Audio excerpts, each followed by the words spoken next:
Hello mga ate, turuan kitang i-deactivate yung Facebook account mo kung nagsasawa ka na dahil hindi ka naman kumikita sa Facebook Reels. Kaya kung hindi mo alam mag-deactivate ng Facebook account ngayon, panoorin mo ang video to hanggang sa matapos.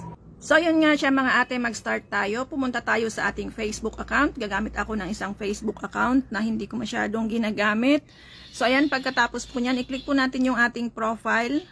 I-click po natin yung ating settings. Ayan. Then, i-click po natin yung See More in Account Center. Ayan, i-click lang po natin dyan. Tapos, makikita ninyo itong Personal Details. I-click po ninyo yan. Then, after nyan, makikita nyo itong Account Ownership and Control. I-click po ninyo yan. Then, after nyan, dito, meron kayong pagpipilian na dalawa. Memorialization. Ibig sabihin, kapag patay na kayo. Then, deactivation. Ito yung i-deactivate mo lang yung Facebook account mo or i-delete mo. So, dito tayo sa deactivation. Dahil hindi pa naman tayo patay. Then, lalabas dito yung account mo. Then, i-click lang po natin yung arrow na nandyan. So, ayan.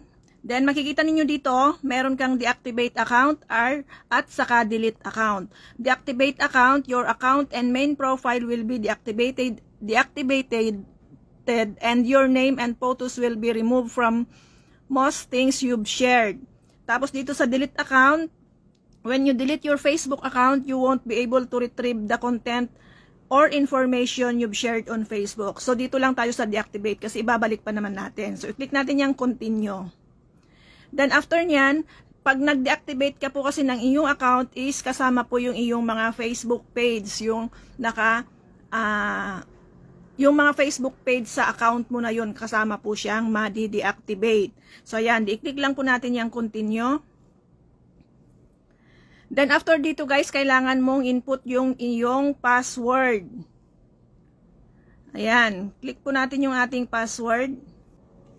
Then, makikita natin dito, may mga reason kung bakit, may mga hinihingi siyang rason kung bakit mo kailangan i-deactivate yung account mo. So, ang gagawin ko lang, ang pipiliin ko lang is, this is temporary, I'll be back. Ayan.